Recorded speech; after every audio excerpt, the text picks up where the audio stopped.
에베소서는 내용의 핵심 중에 하나가 무엇이냐면 교회 공동체가 무엇인가에 대하여 은혜를 나누는 말씀 중에 하나가 이 에베소서인데, 그 본문을 따라서 이렇게 은혜를 나눌 때에 또 하나님께서 은혜를 주실 줄로 믿습니다. 우리들이 수요일마다 꼭 고백하는 것이 무엇이냐 그러면은 나에 대하여, 우리에 대하여 함께 이렇게 고백을 하고 있거든요. 나의 한 사람 한 사람 나됨이 무엇이고, 또 내가, 그리고 한 사람 한 사람 복음 안에서 모인 우리가 누구인가를 고백을 하는 것이죠. 이것이 굉장히 중요한데요. 제가 오늘 또 말씀의 은혜를 나눌 것인데, 우리 신앙생활은 하나님과 나라는 것이죠. 하나님과 나. 그런데 하나님께서 또 다른 자리를 주셨는데, 하나님과 우리라는 자리를 주셨다는 것을 잃어버려서는 안 됩니다. 하나님과 잘하면 됩니다. 근데 하나님과 잘하는 사람은 또 무엇을 잘하게 되어져야 되냐 그러면은 우리라는 공동체 안에서 잘해야 된다는 것입니다. 그래서 지난번에 우리들이 은혜를 나눌 때 규모 있다 이렇게 말해요. 우리 한 사람 한 사람이 함께 행진해 나아가는 것입니다. 질서정연하게 복음의 질서 안에서 행진하는 것이 바로 규모 있는 모습이다.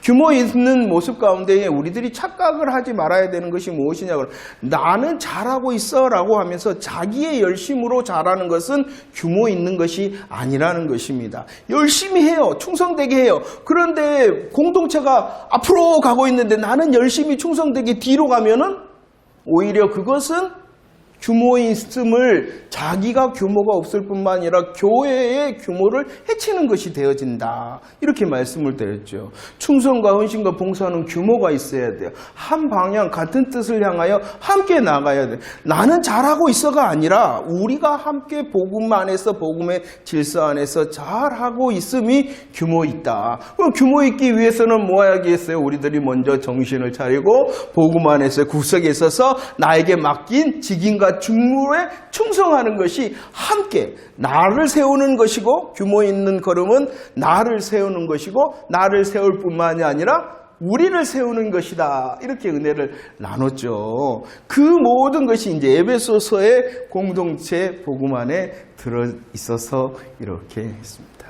정말로 저와 여러분들, 내가 먼저 규모 있는 행진의 사람, 그리고 나의 규모 있는 행진을 통하여 우리 모두가 규모 있는 행진을 할 수 있는 공동체가 되어져야 되겠구나 라고 기도하기를 원합니다. 자, 에베소서 첫 번째 1장 1절로 2절 말씀을 통하여 은혜를 나누고자 합니다. 오늘은 서론의 말씀입니다. 사도행전 18장 19절 말씀에 보면은 에베소에 왔다 이렇게 말씀하고, 21절 말씀에 보면은 에베소를 떠났다 이렇게 말씀을 하고 있죠. 사도 바울이 2차 전도여행을 마무리하면서 안디옥으로 귀환할 때였습니다. 2차 전도여행을 마무리하는 그 과정 가운데에 잠시 들렀던 곳이 어디냐 그러면은 에베소라는 곳입니다. 그 에베소에서 잠시 들러 전도를 하고요, 그곳에 브리스길라와 아굴라를 남겨두고 만일 하나님의 뜻이면 너희에게 돌아올 것이다 라고 약속을 하고 에베소를 떠났다 이렇게 말씀을 하고 있어요. 그리고 사도행전 19장 9절 10절 말씀을 한번 읽어볼까요? 시작. 바울이 그들을 떠나 제자들을 따로 세우고 두란노 서원에서 날마다 강론하니라. 2해 동안 이같이 하니 아시아에 사는 자는 유대인이나 헬라인이나 다 주의 말씀을 듣더라. 야, 하나님의 뜻이면 다시 돌아오겠다라고 했는데 얼마 지나지 않아 바울은 3차 전도 여행을 떠나게 되어집니다. 그 전도 여행을 하면서 다시 에베소에 방문하였다라는 것이 사도행전 19장의 내용입니다. 이 3차 여행 에베소서의 전도여행은요, 어디를 중심으로 그 일을 행하였냐 그러면은 오늘 말씀처럼 두란노 서원이었다라고 말합니다. 에베소에 있는 두란노 서원을 중심으로 하여 복음의 사역을 하였고요, 그 복음의 사역의 결과를 성경은 이렇게 말씀을 합니다. 다 주의 말씀을 들었다라고 말씀할 뿐만이 아니라 사도행전 19장 20절 말씀에서 보면은 주의 말씀이 힘이 있었다, 흥황하였다, 세력을 얻었다라고 하는 놀라운 복음의 열매를 맺은 곳이 바로 에베소요, 에베소 교회였다, 이렇게 말씀을 하고 있는 것입니다. 이렇게 수많은 사도 바울과 함께한 동역자들의 피와 눈물로 세워진 곳이 바로 에베소 교회였는데요. 지금 그 교회를 향하여 사도 바울이 편지를 하고 있지요. 편지를 하고 있는 사도 바울의 형편을 보면은 에베소서 내용에 보면은 어떻게 말씀하고 있습니까? 3장 1절의 말씀에 보면은 내가 갇힌 자가 되어졌다. 그리스도 예수의 일로 너희 이방인을 위하여 내가 갇혔다. 에베소 4장 1절에서도 말하고 있죠. 내가 갇혔다, 이렇게 말합니다. 에베소 6장 20절 내가 쇠사슬에 매인 사신이 되었다. 뭐하고 있다는 것입니까? 지금 감옥에 있다는 것입니다. 그 에베소 교회를 향하여 편지하고 있는 지금 사도 바울의 형편은 감옥에 있었다는 것이죠. 그래서요, 이 에베소 6장 21절 말씀을 읽어볼까요? 6장 21절 시작. 나의 사정 곧 내가 무엇을 하는지 너희에게도 알리려 하노니 사랑받은 형제여 주 안에서 진실한 일꾼인 두기고가 모든 일을 너희에게 알리리라. 바울이 지금 감옥에 있잖아요. 바울이 감옥에 있다라는 소식을 에베소 교인들이 들었을 때에 큰 근심이 되었겠지요. 큰 근심이 되었다는 사실을 이 사도 바울이 알고 누구를 보냈다라고 말씀합니까? 두기고를 보냅니다. 이 두기고에 대해서 설명을 하고 있습니다. 그 두기고는 어떠한 사람? 사랑을 받은 형제, 사랑받는 사람이었다. 사랑을 받았을 뿐만 아니라 그는 주 안에서 진실한 일꾼이었다. 사랑받는 자, 진실한 일꾼 누구였다고요? 두기고. 그 두기고를 통하여 지금 사도 바울은 자기의 형편과 사정을 에베소 교회 성도들을 알게 하고 그들을 위로하고 그들의 신앙을 권면하고 격려하기 위하여 지금 편지하고 있는 것입니다.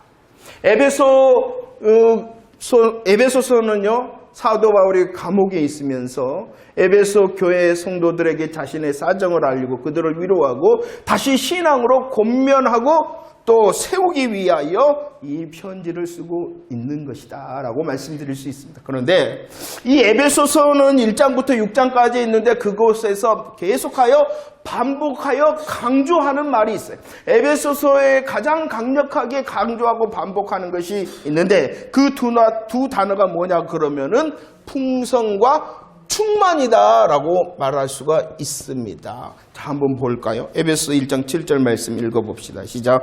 우리는 그리스도 안에서 그의 은혜의 풍성함을 따라 그의 피로 말미암아 속량 곧 제사함을 받았다. 은혜의 풍성함이다. 풍성을 말합니다. 18절 말씀에서도 그 기업의 영광의 풍성이다 라고 말을 합니다. 에베소 1장 23절 말씀에 보면 충만이다. 만물을 충만하게 하시는 자의 충만이다 라고 말합니다. 풍성과 충만에 대하여 1장에서 가득하게 말씀했을 뿐만이 아니라 2장에서도 말씀합니다. 긍휼에 풍성하다. 그리고 은혜에 지극히 풍성하다라고 말합니다. 3장에서도 말합니다. 측량할 수 없는 그리스도의 풍성함이 있고 그의 영광이 풍성하다라고 말합니다. 3장에서도 계속해서 말씀해 충만으로 충만케 하신다. 충만과 풍성이 너희에게 더 넘치기를 원한다. 4장에서도 말씀합니다. 그리스도의 장성한 분량이 충만하다. 그리고 성령이 충만하다. 계속 무엇을 말씀하고 있냐 그러면은 풍성과 충만을 말씀하고 있어요. 에베소 6장 11절 13절 말씀을 읽어볼까요? 시작. 마귀의 관계를 능히 대적하기 위하여 하나님의 전신갑주를 입으라. 그러므로 하나님의 전신갑주를 취하라 라고 말합니다.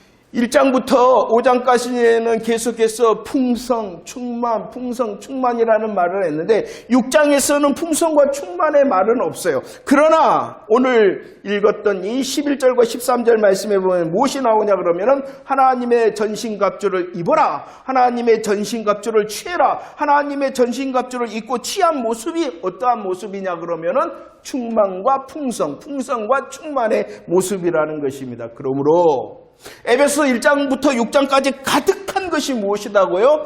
풍성과 충만. 이것이 바로 하나님의 마음이라는 것이에요. 에베소서를 통하여 하나님께서 마음을 보이신다. 하나님의 마음이 무엇이냐 그러면은 저와 여러분들이 하나님의 풍성과 충만으로 누리고 하나님의 풍성과 충만으로 무장하기를 원한다. 우리들이 누리고 우리들이 무장해야 되는데 우리들이 무장하고 누리고 무장해야 되는데 그것이 무엇이냐 그러면 하나님의 풍성과 하나님의 충만이라는 것입니다. 자 보세요. 이미 저와 여러분들을 향하여 하나님께서는 어떻게 일하시는가요? 풍성과 충만으로 일하셨다는 거예요. 그걸 누려라. 그리고 그 풍성과 충만을 더 무장하라. 이렇게 주님께서 원하고 계시다는 거예요. 하나님의 마음. 그래서 계속해서 1장부터 6장까지 계속해서 풍성하다, 충만하다, 풍성하다라고 말씀하고 있는 것입니다. 1장 3절부터라도 말하는데 이 풍성과 충만의 복을 말씀하고 있어요. 우리에게 없는 게 아니다. 이렇게 말씀하고 있는 거예요. 우리에게 없는 게 아니다. 우리에게 부족한 것이 아니다라고 말씀해요. 그것을 보여주는 것이 이 에베소서. 하나님의 풍성, 하나님의 충만이 너희 가운데 이미 임하였다. 그리고 그것을 누리고 그것으로 더 무장해라. 이렇게 말씀을 하고 있다는 것이에요. 자 보세요. 에베소서 1장 1절 2절 말씀도 고백할까요? 1장 1절 2절입니다. 시작. 하나님의 뜻으로 말미암아 그리스도 예수의 사도된 바울은 에베소에 있는 성도들과 그리스도 예수 안에 있는 신실한 자들에게 편지하노니 하나님 우리 아버지와 주 예수 그리스도로부터 은혜와 평강이 너에게 있을지어다 라고 말씀하고 있어요. 하나님의 마음은 우리를 향하여 풍성과 충만입니다. 그 풍성과 충만을 향하여 이렇게 말씀하고 있어요. 1절의 시작이 무엇으로 시작하냐 그러면은 하나님의 뜻으로 이렇게 말씀합니다. 그 하나님의 뜻에 대하여 에베소서는 이렇게 설명합니다. 1장 5절 그 뜻은 어떠한 뜻이다? 기쁘신 뜻이다 라고 말씀합니다. 11절에서는 어떻다? 그 뜻의 결정대로 일하신다. 뜻대로 하나님의 뜻대로 하나님의 기쁘신 대로 그 정하신 뜻 결정대로 일하신다라고 말씀하고 있는 것입니다. 하나님의 뜻이라는 것은 하나님의 주인 되심을 말하고 하나님의 주인 되심은 하나님의 주권을 말하고 있는 것이에요. 하나님의 주권. 그리고 1절, 2절 말씀에서 반복되어지는 것이 무엇이냐 그러면은 예수님에 대한 고백이라는 것입니다. 1절, 2절 말씀에서 어떻게 고백합니까? 예수님은 그리스도 예수시다, 그리스도 예수시다, 예수 그리스도시다 라고 말씀하고 있죠. 이 주권, 하나님의 주권을 말씀할 뿐만이 아니라 에베소서의 시작은 하나님의 주권으로 시작됩니다. 그리고 중심되는 예수 그리스도를 말씀하고 있다는 것입니다. 자, 우리를 향하여 하나님께서 주권적으로 중심 되신 예수 그리스도를 향하여 결정하신 것이 있다라고 말씀하고 있는 것입니다. 하나님께서 기뻐하셨고 그 기쁘신 결정대로 일하시는 하나님의 주권이 예수 그리스도 안에서 우리를 향하여 무엇을 결정해 주셨냐 그러면은 풍성과 충만이다라고 말씀하고 있다는 것입니다. 우리를 위하여 결정하셨대요. 하나님께서 기쁨으로 주인 되심으로 결정하셨대요. 그리고 그 결정대로 일하신대요. 예수 그리스도 안에서 무엇을 결정하시고 일하신다고요? 풍성과 충만이라는 것입니다. 그러니까 우리들이 얼마나 그 하나님 안에서 주권적으로 우리에게 결정해 주신 중심 되신 예수 그리스도의 풍성과 충만과 풍성을 누리기를 원하는가라는 하나님의 마음을 보이고 있다는 것입니다. 무엇이 풍성해야 됩니까? 무엇이 충만해야 됩니까? 더 하나님의 기쁘신 뜻을 향하여 나아가면 그 풍성과 충만을 발견케 되어진다는 것입니다. 그리스도 예수 그리스도 안에서 이미 우리에게 결정되어지고 일하시는 하나님의 풍성과 충만이 그 안에 있다는 것입니다. 그렇기 때문에 우리들이 더 풍성과 충만을 누리고 무장하기를 원한다. 이렇게 말씀을 하고 있습니다. 더 깊이 에베소서를 통하여 나아갈 때 하나님이 이미 나로 풍성케 하셨군요. 이미 나에게 충만케 하셨군요. 라는 찬양의 간증이 넘치기를 원합니다. 자 봅시다. 풍성과 충만을 주권 안에서 중심 되신 예수 그리스도 안에서 우리에게 결정을 하셨어요. 이 놀라운 에베소를 시작하며 쓴 누가 이 에베소서를 쓰고 있냐 그러면은 바울이 있죠, 바울이 쓰고 있습니다. 이 바울은요, 자신을 에베소서 1장 1절 말씀에서 어떻게 설명을 하고 있냐 그러면은 나는 사도다. 이렇게 자신을 설명하고 있습니다. 에베소 편지를 쓰고 있는 바울은 하나님의 주권과 예수 그리스도로 말미암아 무엇이 되어졌다고요? 사도가 되어졌다. 나는 사도다. 이렇게 쓰여지고 있습니다. 사도라는 문자적인 뜻은 어떠한 뜻이 있냐 그러면은 보내심을 받은 자라는, 사도라는 뜻은 보내심을 받은 자라는 뜻인데, 사도행전 1장 25절 말씀에 보면은 사도의 직무라 이렇게 말을 했고요. 사도행전 1장 21절과 22절에 말하면은 그 사도의 직무를 감당할 자격 조건, 누가 사도냐, 누가 사도가 될 수 있는가라는 자격 조건을 사도행전 1장 21절과 22절 두 가지로 말하고 있어요. 사도는 첫 번째 어떠한 사람이다라고 말씀하고 있습니까? 항상 우리와 함께 하였던 사람. 그리고 또 어떠한 사람이 사도가 될 수가 있습니까? 부활을 증거할 사람. 이렇게 말씀하고 있어요. 사도는요, 보내심을 받은 사람인데 그 보내심을 받은 사도가 될 수 있는, 직무를 맡을 수 있는 조건이 누구냐 그러면은 항상 우리와 함께 다니던 사람이라는 것은 예수님의 가르침과 예수님의 십자가를 직접 목격한 사람이 자격이 있다라고 말씀은, 가르침과 십자가를 목격한 사람일 뿐만이 아니라 예수님의 부활을 경험한 사람이 사도다라고 말씀을 하고 있는 것입니다. 가르침과 십자가와 부활을 경험하고 증거하는 사람이 누구냐 그러면은 사도라는 것입니다. 갈라디아서 1장 1절 말씀을 보세요. 불렀어요. 누구를 불렀냐 그러면은 바울을 불렀다는 것입니다. 바울을 불렀다. 사도행전 9장 15절이죠. 불렀어요. 사도 바울을 불렀어요. 바울을 사도로 불렀어요. 부르면서 그는 나의 택한 그릇이다라고 하나님께서 십자가와 부활 하나님의 복음을 전하기 위하여 직접 사도 바울을 무엇으로 부르셨냐 그러면은 사도로 불렀다는 것입니다. 그래서 갈라디아서 1장 1절 나는 사람들에게서 난 것도 아니고 사람으로 말미암은 것도 아니고 오직 하나님의 주권으로 중심 되신 예수 그리스도로 말미암아 무엇이 되었다? 사도가 되었다라는 것입니다. 사도가 되었다. 자, 그러면 생각해 보세요. 엄격한 의미에서 이 시대에 사도는 있습니까? 없습니까? 엄격한 의미에서 사도는 이 시대에 없어요. 예수님의 가르침을 직접 받은 사람이 있겠어요, 이 시대에? 없죠. 예수님의 십자가를 직접 눈으로 본 사람이 있겠어요? 없죠. 예수님의 부활을 직접 목격하고 경험한 사람이 있어요? 없죠. 그러니까 엄격한 의미에서의 사도는 없어요. 하지만 아까 사도의 뜻이 무엇이라 그랬어요? 보냄을 받은 사람, 보냄을 받은 사람이라는 것이에요.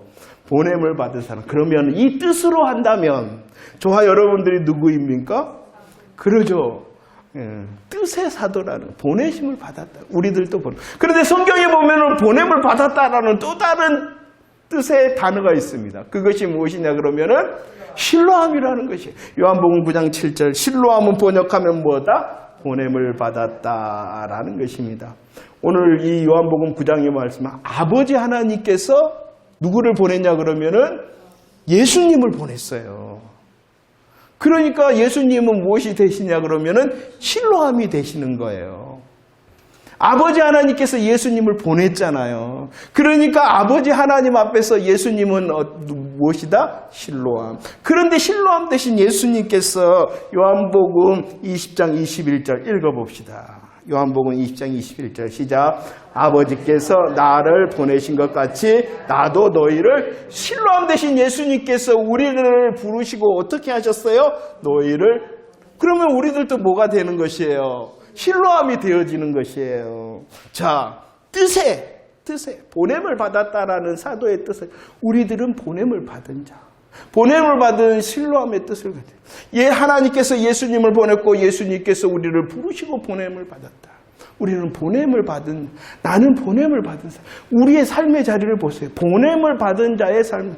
이 시대를 보면요, 삶에 의미가 없는 사람들이 얼마나 많은지 몰라요. 성도들은 그렇지 않아요. 예수님께서 보냄을 받은 사람의 삶을 사는 것이 성도들이잖아요. 우리 가정의 뜻의 사도로 실로암으로 보내심을 받았으니 내가 주님 안에서 가정을 이루는 것입니다. 우리들이 사회생활을 합니다. 직장생활을 합니다. 어떤 사업을 합니다. 그 모든 것도 보냄을 받은 자의 삶을 이루는 것입니다. 삶의 자리뿐만 아니라 믿음의 공동체 가운데서도 마찬가지예요. 보냄을 받은 자로서 하나님 주인 되신 하나님의 주권으로 중심 되신 예수 그리스도를 통하여 나를 보내셨다. 지금 이곳에 보내신 거예요. 우리 공동체에 보내신 거예요. 그리고 우리의 삶의 가정이라든지 직장의 사업이라든지 삶의 모든 자리에 나를 보내요. 나는 보냄을 받은 자의 이 삶을 살아가는 자다라고 말씀하고 있습니다. 자, 바울은 자신을 설명해 나는 사도다. 나는 보냄을 받은 사람이다. 그러면 보냄을 받은 사도된 이 바울이 지금 누구에게 에베소서를 쓰고 있느냐는 것입니다. 누구에게 편지를 보내고 있느냐. 1절 다시 한번 읽어봅시다. 누구에게? 시작.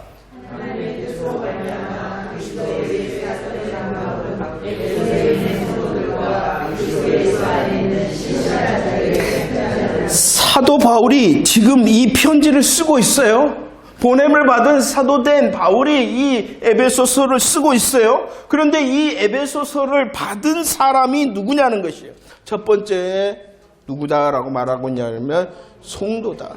성도. 잘 들으세요. 이 성도가 그러면 누구냐는 거예요.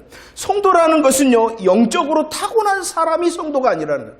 영적으로 타고난 사람, 그리고 특별히 거룩한 사람만이 성도가 아니다라고 말하고 있는 거예요. 얼마나 감사한지 몰라요. 우리들이 교회 안에서 탁월해야 되고 우리들이 교회 안에서 특별할 때에 우리를 향하여 성도라 이렇게 말씀하는 것이 아니라 십자가 부활의 복음의 아멘만 하면 그를 하나님의 백성, 하나님의 사람, 성도라 이렇게 말씀하는 것이에요. 성도라는 이름은요, 탁월하거나 특별하거나 하기 때문에 우리에게 주어진 것이 아니라 내가 복음에 아멘했기 때문에 우리를 하나님의 백성으로 거룩한 자로 성도로 삼아 주셨다는 것입니다. 그래서 로마서 1장 6절 7절 말씀을 보세요. 또 성도의 뜻을 이렇게 설명하고 있어요.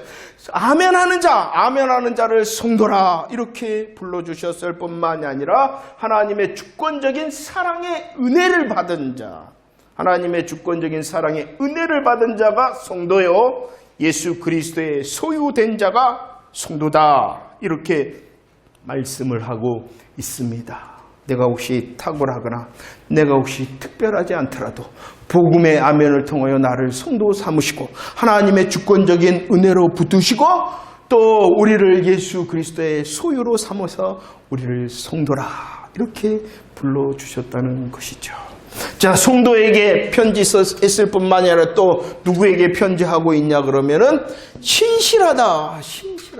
신실하다는 것은 믿을만하다, 충성되다라는 거예요. 믿을만하다, 충성되다. 믿을만한 모습, 충성된 모습, 성경에서 많은 말씀을 할 수가 있겠죠. 근데 저 개인적으로는요, 로마서 14장 7절 8절이 얼마나 좋은지 몰라요. 우리 한번 읽어볼까요? 시작.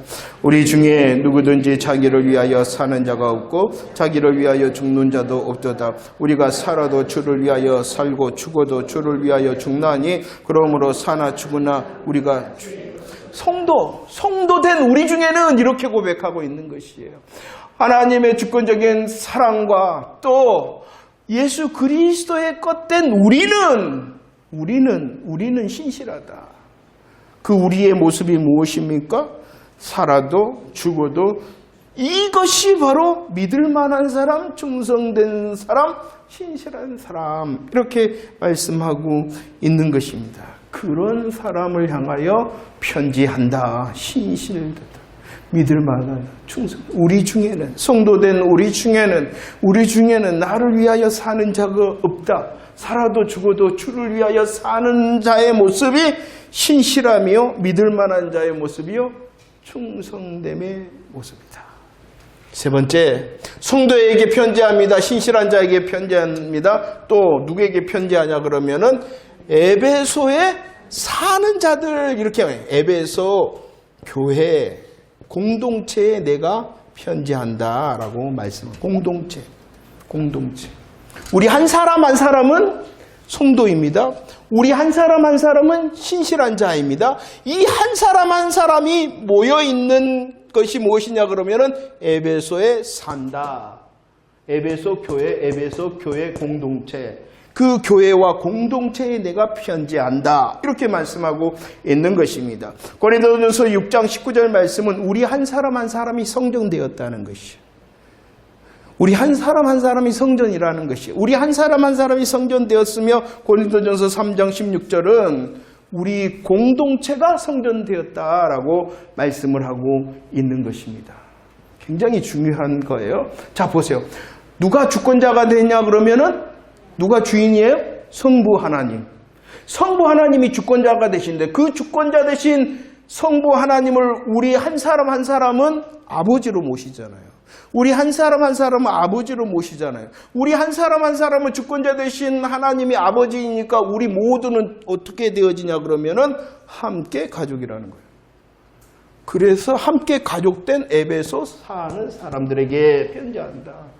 우리 한 사람 한 사람을 봐. 우리 한 사람 한 사람이 누구라고요? 성도요? 신실한 사람. 그리고 한 사람 한 사람인 내가 모여서 에베소에 사는 공동체가 되어졌다. 교회가 되어졌다라고 말씀하고 주권자 되신 하나님께 앞에서는 우리가 아버지로서 모시기에 한 가족 되어졌고 또 중심 되신 예수 그리스도의 지체가 되어졌다.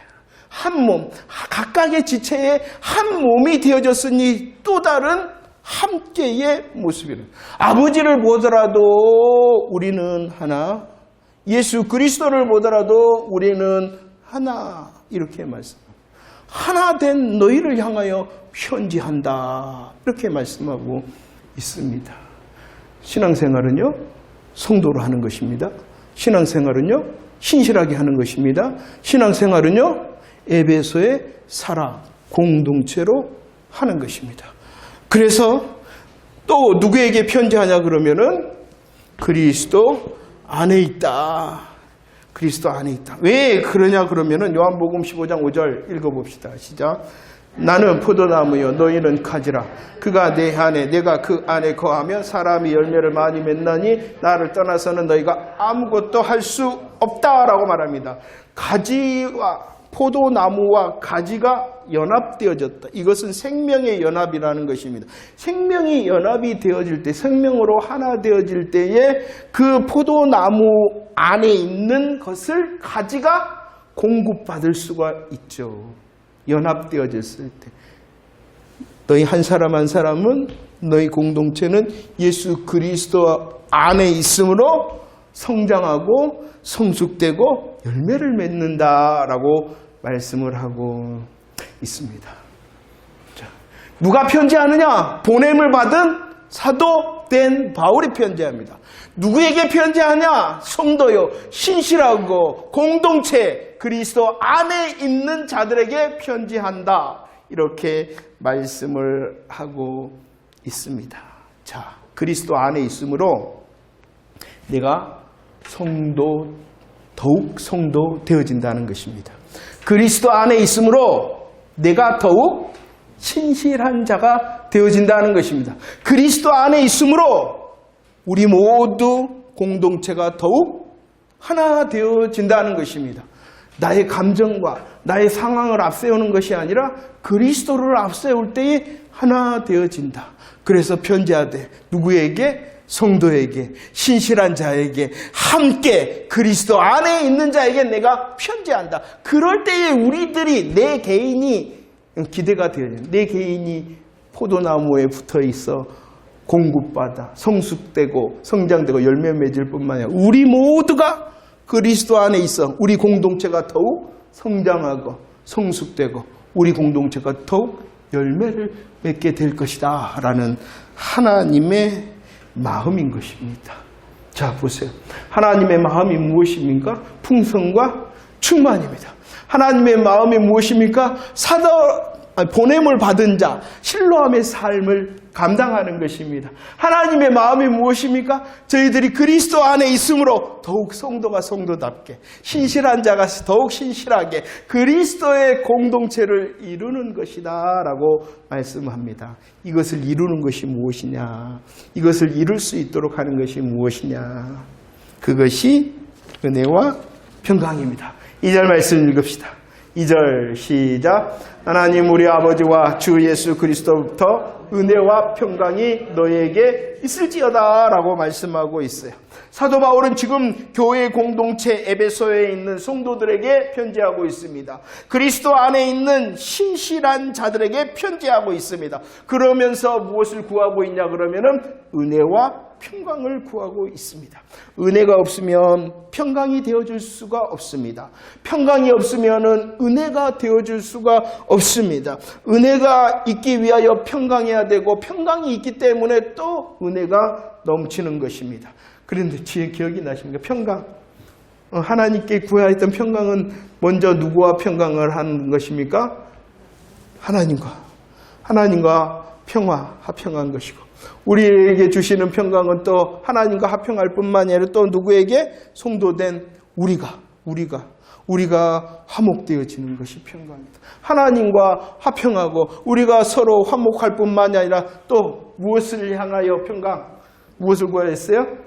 때마다 일마다 우리의 삶 가운데에 하나님의 역사하심이 바로 평강이다. 하나님과의 관계 속에서 평강하게 하고 우리와 서로 간에 평강하게 하고 우리의 때마다 일마다 때마다 우리의 삶을 평강하게 하는 것이 진짜 평강이요. 이 평강을 주기 위하여 하나님께서 은혜를 더하신다.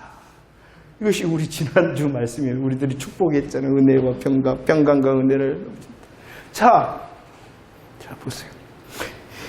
시편 65편의 말씀에 보면은 가득합니다. 물이 가득합니다. 어디에 물이 가득하냐 그러면은 하나님의 강에 물이 가득하다. 이렇게 말씀하고 있습니다. 하나님의 강에 물이 가득하다는 것은 은혜의 강에 은혜가 가득하다는 것이죠. 은혜가 가득할 뿐만이 아니라 그 가득한 은혜의 강이 흘러 넘친다는 거예요. 그럴 때 어떠한 일이 있냐 그러면은 13절 말씀에 보면은 초장은 골짜기는 그리고 그들은 이렇게 말씀하고 있는 것이에요. 모든 그 삶의 영역 가운데에 하나님의 평강이 넘칠 것이다. 이렇게 말씀하고 이미 하나님께서는 은혜를 가득 채워 흘러보내고 계세요. 그럼 우리들은 흘러지어져 있는 그 은혜로 누릴 때에 우리의 초장, 우리의 골짜기, 우리의 삶의 자리마다 무엇이 넘치게 되겠어요? 평강이 넘치게 되어진다. 이미 결정하셨다는 거예요. 주권자 되신 하나님께서 이미 은혜와 평강을 결정하셨다는 것입니다. 우리를 향하여 예수 그리스도를 통하여 이미 은혜와 평강을 결정하셨다는 것이죠. 그 은혜와 평강을 더 누리는 자 되어질 때에 우리들이 보냄을 받는 자의 삶을 살아가고 또 성도, 신실한 자, 공동체 안에서 그리스도 안에 있는 자의 열매를 맺게 되어진다. 말씀을 정리합시다. 우리는 더 아는 자가 되어져야 됩니다. 베드로 사도도 우리의 은혜와 평강을 알라 이렇게 말씀했잖아요. 알라. 하나님을 향한 지식이 더해질수록 우리들은 깨닫게 되어지고 믿게 되어지고 행할 수 있게 되어지기 때문입니다. 여러분들 하나님의 주인 되심을 더 알아가십시오. 하나님의 주인 되심을 알 뿐만이 아니라 모든 것 그리고 나의 모든 중심이 예수 그리스도시다라는 사실을 더 잘 알아가시기를 바랍니다. 그럴 때에 우리 공동체의 복음의 역사가 더욱 흘러 넘치게 되어집니다. 결정하셨습니다. 주권자 되신 하나님께서 중심 되신 예수 그리스도로 말미암아 우리를 향하여 이미 풍성과 충만을 결정하셨다는 것을 잊지 마십시오. 결정하셨을 뿐만 아니라 그 풍성과 충만을 이루기 위하여 이미 은혜와 평강도 주셨다는 것을 잊지 마십시오. 그리고 우리들은 이제 돌아다 봐야 돼. 나는 풍성한 사람, 나는 충만한 사람, 나는 은혜의 사람, 나는 평강의 사람이라면 내가 더 성도되었는가? 신실한 자인가? 내가 복음의 공동체 안에서 마땅한 자리를 잘 지켜 그리스도 안에서 계속 공급을 받고 있는가를 살피시기를 바랍니다. 다시 한번 원하는 것은 이 놀라운 은혜와 평강, 풍성과 충만의 하나님의 비밀과 그리스도 안에서의 기쁨을 아는 내가 먼저 되고 그 놀라운 복음의 비밀을 아는 나를 통하여 우리 복음의 공동체가 더 세워지기를 축원합니다. 하나님의 주권 아래서 더 겸손하기를 원합니다.